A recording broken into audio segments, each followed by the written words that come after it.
जय श्रीमन नारायण। मैं बिलासपुर छत्तीसगढ़ से आया हूँ जी। और मैं आपके बारे में या कृष्ण जी के बारे में उतना ज्ञात नहीं था। और आप तो गुरु तो ज्ञान की खान होती है, मैं ना कर सकूं बखान।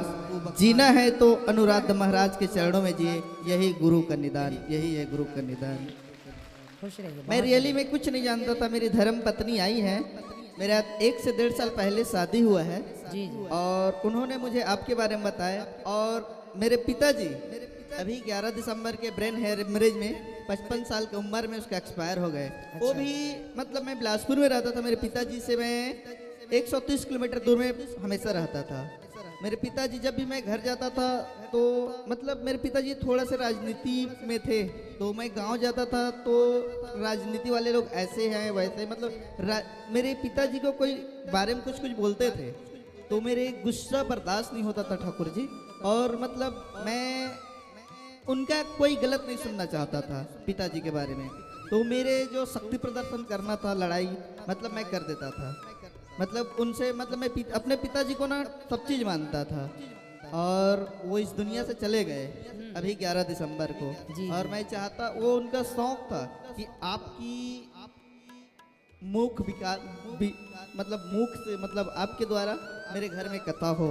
लेकिन मैं यहाँ कुछ मेरा बजट आया, मैं उस बजट से मैं 50% तक था, मैं आगे नहीं कर पा रहा। कोई बात नहीं, आप यहीं करा लीजिए पिताजी के नाम से वृंदावन धाम में, है ना, तो हो जाएगी। ठीक है ठाकुर जी। जी जी जी। सर ये मेरी धर्म पत्नी है। आपकी कथा सुनने से जीवन में क्या परिवर्तन हुआ ये बताइए। कथा सुनने में मेरे को बहुत परिवर्तन हुआ ठाकुर जी। मतलब मैं वृंदावन कभी सोचा नहीं था कि आऊंगा बोल के, लेकिन जैसे मेरे पिताजी खत्म हुए मेरे को मैं सो नहीं पाता था। मैं दिन में सो ही नहीं पाता था ना, रात में नहीं सो पाता था। और मेरा मेडिसिन में मेरा काम है, मेरा होलसेल का बिजनेस है मेडिसिन का।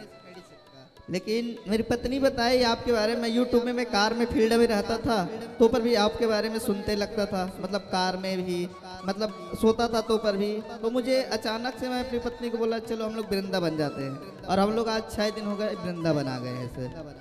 खुश रहिए, बहुत सुंदर सर। सुंदर तालियां हो जाए इनके लिए, बड़ा बदलाव है इनके जीवन में कथा से। एक चीज और सर, मेरी धर्म पत्नी ने डीसी के लिए ना कुछ नंबर से कम हो जा रहे हैं डिप्टी कलेक्टर बनने के लिए। जी जी जी। है ना, ये आई है ना, और इस बार भगवान फिर से करें। एग्जाम दी है। हाँ? और अगली बार तो 16 नंबर से चूक चुके थे डिप्टी कलेक्टर बनने के लिए। आप आशीर्वाद दो ताकि वो बन जाए। चलिए, भगवान जी से यही प्रार्थना है कि अगली बार जब आप आए तो कलेक्टर बन के ही आए। बिहारी जी बिल्कुल आपको। Thank you sir, thank you. अच्छा सुनो, 1 मिनट और देखो, कथा का ऐसा है जो आपने बोला, कथा आप जहाँ चाहते हैं हो तो जाएगी, पर समस्या ये रहती है कि आपके क्षेत्र में जब भी कथा होगी तो फिर देखिए इतना बड़ा पांडाल बनाना पड़ता है आप लोगों को। वो जो पांडाल बनाने में, व्यवस्थाओं में जो आपका खर्चा होता है ना, वो बढ़ जाता है। हाँ सर।